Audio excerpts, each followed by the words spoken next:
Hello guys, मैं हूं Parmeshwari Painkra. Welcome to my YouTube channel Painkra LLB में आपका स्वागत है। प्लीज़ मेरे वीडियो को देखने से पहले एक लाइक, सब्सक्राइब और शेयर ज़रूर कर देना। आइए हम मानव शरीर पर प्रभाव डालने वाले ऐसे अपराधों के बारे में चर्चा करेंगे, जैसे कि भारतीय दंड संहिता की धारा 299 में आपराधिक मानव वध के बारे में बताया गया है।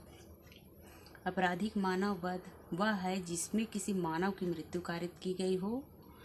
ऐसी मृत्यु कोई कृत्य कारित करके की गई हो, या वह कृत्य मृत्यु कारित करने के आशय से किया गया हो, या वह कृत्य क्षति कारित करने के आशय से किया गया हो जिसमें संभाव्य है जिसके परिणाम स्वरूप मृत्यु कारित हो, या यह ज्ञान रखते हुए किया गया है कि संभाव्य है कि वह मृत्यु कारित कर देगा। हत्या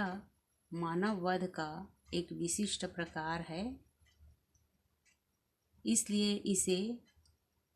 यह भी कहा जाता है कि प्रत्येक हत्या मानव वध है, लेकिन प्रत्येक मानव वध हत्या नहीं है। इसे जैसे कि एक उदाहरण है का एक गड्ढे पर लकड़ियां और घास बिछा देता है कि तद द्वारा मृत्यु कारित करे, या यह ज्ञान रखते हुए लकड़ी और घास बिछाता है कि तद द्वारा मृत्यु करने के आशय से या विश्वास करते हुए कि वह भूमि सुदृढ़ है, उस पर कोई दूसरा व्यक्ति चलता है और गिर पड़ता है और मर जाता है, तो क ने क्या किया है? आपराधिक मानव वध का अपराध किया है। दूसरा उदाहरण है जैसे कि माँ के गर्भ में कोई बच्चा पल रहा है, तो यदि माँ के गर्भ के अंदर मर जाता है तो वह आपराधिक मानव वध की श्रेणी में नहीं आता है, लेकिन माँ के गर्भ से उस बच्चे के कुछ भाग बाहर आ जाते हैं और मर जाते हैं, चाहे उसने बाहर एक भी सांस न ली हो, तो यह आपराधिक मानव वध की श्रेणी में आता है। एक और उदाहरण से समझा जा सकता है, जैसे कि जेलर द्वारा अभिरक्षाधीन कैदी को खाना नहीं दिया जाता है और वह भूखे से तड़प तड़प कर मर जाता है, तो जेलर द्वारा यह आपराधिक मानव वध का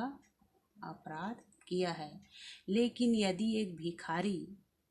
रोड में भीख मांगते हुए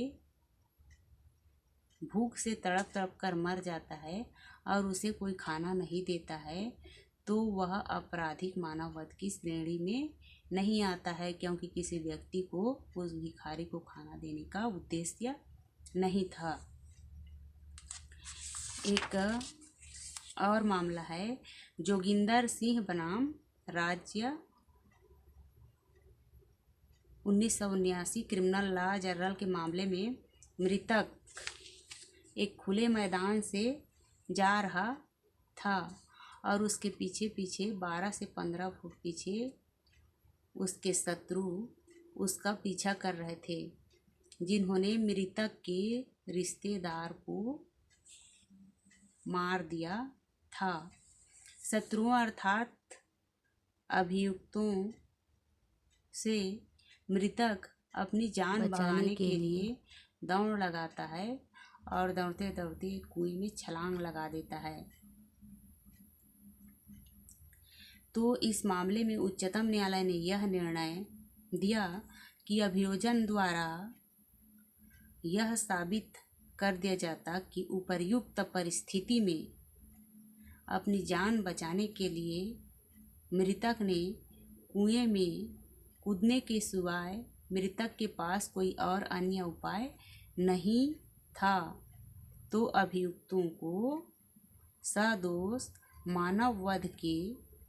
अपराध के लिए दोषी ठहराया जाता, परंतु अभियोजन पक्ष